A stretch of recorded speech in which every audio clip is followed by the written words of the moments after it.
Hello everyone and welcome back to my channel. तर आज आहे संकष्टी चतुर्थी।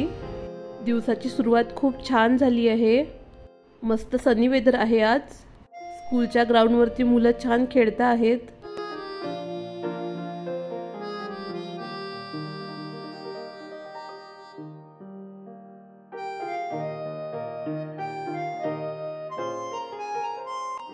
तुम्ही माझ्या मागच्या ब्लॉगमध्ये बघितलं असेल तर हे चाफ्याचं झाड मी या मडक्यामध्ये लावलेलं, त्याला आता छान पाणी आली आहेत। मस्त ग्रो झाला आहे। या झाडाची मी अगदी अंकुर आल्यापासून ग्रोथ बघते आहे। त्यानंतर मी जाते आहे आता किचनमध्ये। तर आज उपवास असल्यामुळे साबुदाण्याची उसळ बनवायची आहे। काही जण याला साबुदाण्याची खिचडी सुद्धा म्हणतात, पण आमच्याकडे याला साबुदाण्याची उसळच म्हणतात। तर यासाठी कढईमध्ये मी थोडंसं ऑइल घातलं, त्यामध्ये जिरे आणि मिरची घातली। मिरची छान भाजल्यानंतर त्यामध्ये उकडलेला बटाटा घातला। बटाटा तेलामध्ये लालसर भाजून घेतला। आता त्यामध्ये भिजवलेला साबुदाणा घालते आहे। त्यानंतर शेंगदाण्याचं कूट आणि चवीप्रमाणे मीठ हे सर्व छान मिक्स करून यावरती झाकण ठेवायचं आहे।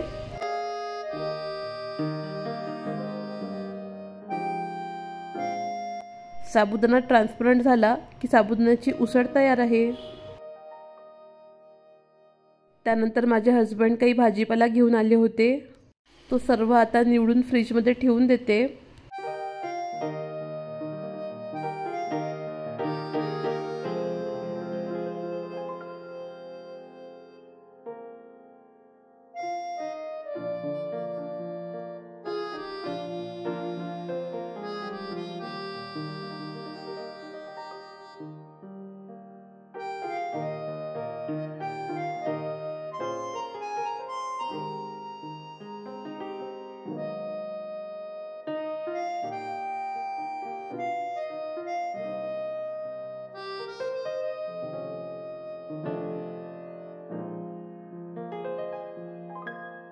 अव्यांना साबुदाण्याची उसळ फारशी खाता येत नाही, म्हणून त्याच्यासाठी खीर बनवते आहे।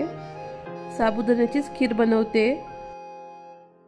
त्यानंतर दुपारी मी कॉफी सोबत रताळ्याचे काप तुपामध्ये शालो फ्राय करून घेतले।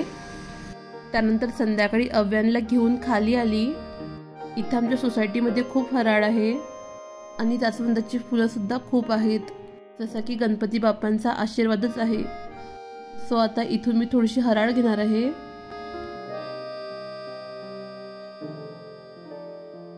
आणि इथं बघा किती छान येलो कलरचं जास्वंदाचं फूल आहे। त्यानंतर अव्यांना घेऊन मी गार्डनमध्ये गेली। अव्यान इथे या घोड्यासोबत खेळतो आहे, त्याला घराची चावी लावतो आहे आणि मी साईडला बसून इथं 21 हराळ तोडून घेते आहे। आमच्या या गार्डनमध्ये खूप छान वाटतं, सर्वीकडे ग्रीनरी आहे। इथे सकाळ दुपार संध्याकाळ खूप शांत वाटतं।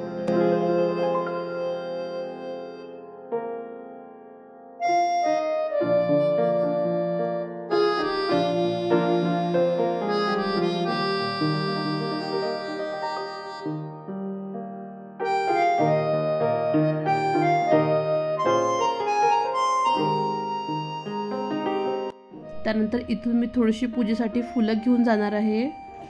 तर गणपती बाप्पांसाठी मी हे रेड कलरचं फूल घेऊन जाते आहे।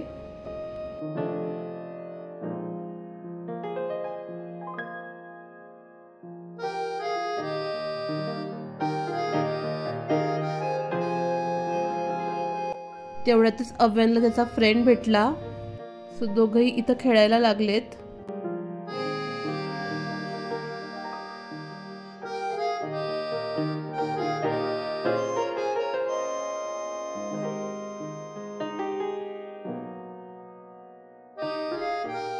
आता बाप्पांसाठी मी बनवते आहे मोदक। तर घरामध्ये थोडेसे ओले नारळ होते, मी नेहमी गुळाचे मोदक बनवते, पण यावेळेस ओले नारळ आणि गुळाचे मोदक बनवणार आहे। त्यासाठी नारळ छान मी बारीक किसून घेतलं, आता गुळ सुद्धा बारीक किसून घेते। हे दोन्ही छान एकत्र करते।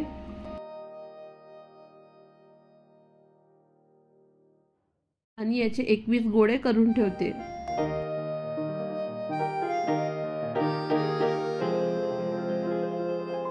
इथे माझे 21 समान गोळे तयार झाले आहेत। इथे दुसऱ्या साईडला मी कणिक मळते आहे। मोदकांच्या कणकेसोबत मी आमची चपात्यांची कणिक सुद्धा मळून घेतली आहे। संध्याकाळी पूजा झाल्यानंतर आम्ही उपवास सोडतो, तर इथे मी कणकेचे सुद्धा 21 गोळे बनवून घेते, जेणेकरून माझे मोदक पटापट बनतील। त्यानंतर सर्व कणकेच्या गोळ्यांना थोडंसं लाटून घेते।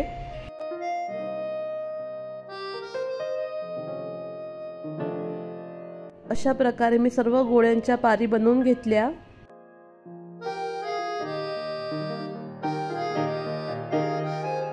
त्यानंतर या पारीमध्ये आता रवण भरून याचा छान मोदक बनवून घेते।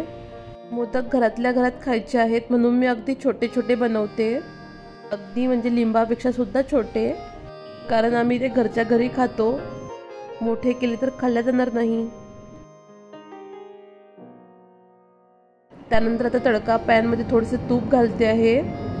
मोदकांची साईज लहान असली की ते अगदी थोड्याशा तुपामध्ये सुद्धा तळल्या जातात। इथे मी सर्व मोदक आता छान तळून घेते। बऱ्याच वेळा मोदक तळताना फुटतात, तर अशा वेळेस मोदक बनवताना पारीला थोडेसे पाणी लावायचे, नाहीतर कणिक थोडीशी सैल मळायची।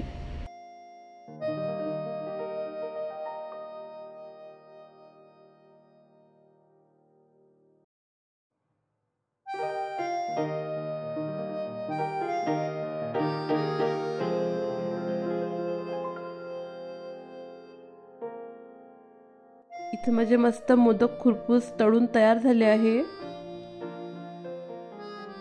तळल्यानंतर जे थोडंसं तूप राहिलं होतं त्यामध्ये मी कणिक घालते। याचा मी छान कणकीचा शिरा बनवणार आहे ॲज अ डेझर्ट। आम्हाला दोघांना सुद्धा कणकीचा शिरा खूप आवडतो। आमच्याकडे रव्याचा शिरा हार्डलीच होत असेल, तर ही कणिक मी अगदी मंद गॅसवरती छान लालसर होईपर्यंत भाजून घेते आहे। छोट्या तडका पॅनमध्ये पाणी घातल्यानंतर शिरा त्यामध्ये बसणार नाही, म्हणून इथं मी थोडीशी मोठी कढई घेतली। कणकेला थोडेसे तूप सुटेपर्यंत ही कणिक मी भाजून घेते। इथं माझ्याकडे थोडासा प्रसाद होता, तो दुसरं काही नसून भाजलेली कणिक आणि त्यामध्ये साखर मिक्स केलेली आहे, तो मी यामध्ये घालते आहे, जे संपून जाईल। आणि हे सर्व छान भाजल्यानंतर यामध्ये मी आता गरम पाणी घालते आहे।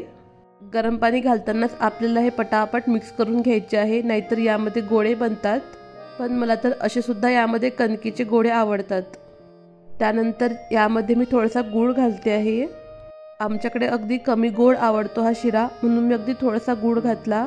त्यानंतर वेलची पूड, मी नेहमी यामध्ये ड्रायफ्रूट सुद्धा ॲड करते, पण आज थोडी घाईमध्ये आहे म्हणून टाकत नाही। तर आता शिरा रेडी झाला आहे। आत्ता आम्ही गणपती बाप्पांची पूजा करून त्यांची आरती करून घेतो।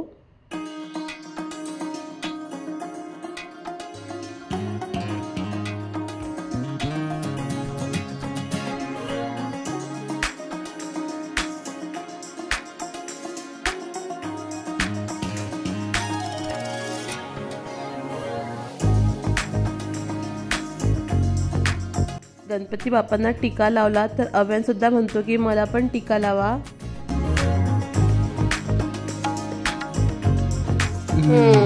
कुठला टीका लागला टीका तुला?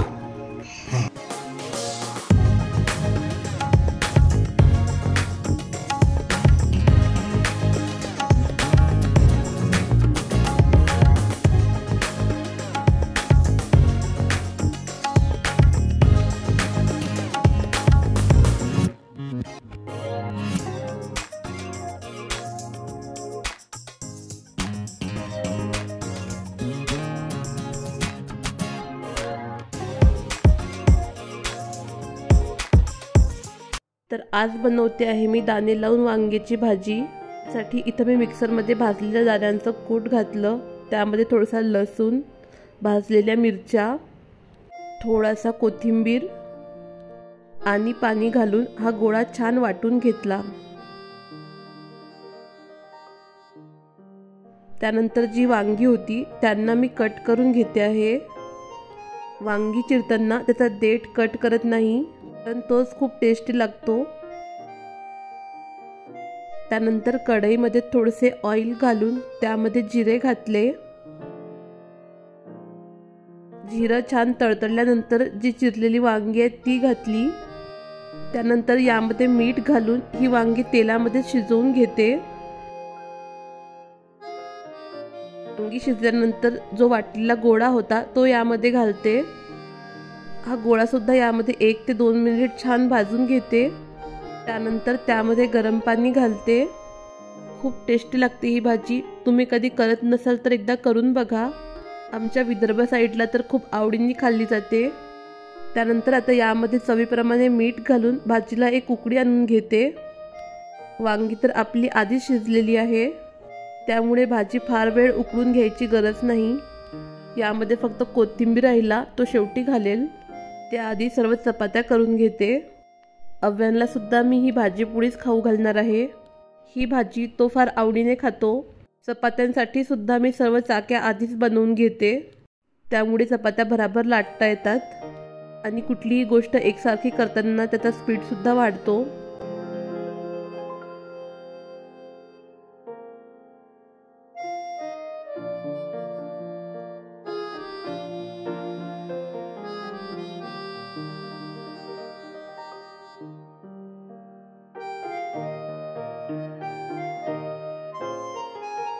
इथं आमचं जेवणाचं ताट रेडी आहे। दाणे लावून वांग्याची भाजी, चपाती, काकडी, कांदा आणि डेझर्टमध्ये शिरा आणि मोदक।